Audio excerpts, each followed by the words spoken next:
নমস্কার, আপনারা দেখছেন ওঙ্কার বাংলা। আপনাদের সঙ্গে রয়েছি আমি সৌমি। নজর রাখবো গুরুত্বপূর্ণ খবরের দিকে। ফের বন্ধ ঘরে মজুত করে রাখা বিপুল পরিমাণে ত্রাণ সামগ্রী পাওয়া গেল। কাঠগড়ায় খোদ তৃণমূল নেতা কৃষ্ণপদ রায় ও বর্তমান তৃণমূল কাউন্সিলর। ঘটনাটি ঘটেছে 116 নম্বর বিধাননগর বিধানসভার অন্তর্গত দক্ষিণ দমদম পৌরসভার 32 নম্বর ওয়ার্ডে। এই বিষয়ে এলাকাবাসীদের অভিযোগ রয়েছে, নিয়ম অনুযায়ী ত্রাণ বাড়ি বাড়ি বিতরণের কথা থাকলেও তা করা হয়নি, বরং দীর্ঘদিন ধরে সেগুলি মজুত রাখা হয়েছিল।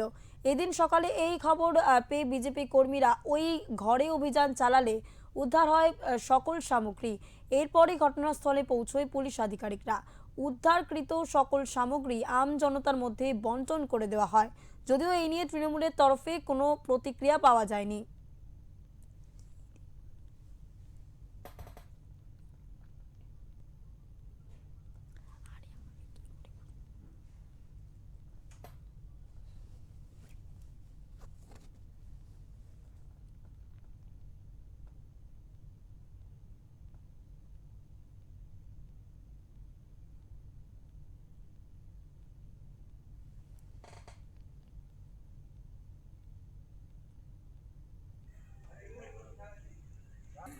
এই লাল গেঞ্জি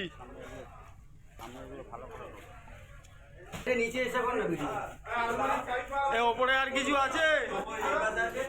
ওপরে আর কিছু আছে?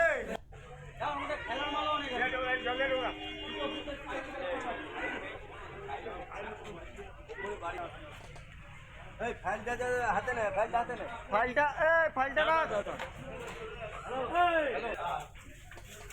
এদিকে সাইড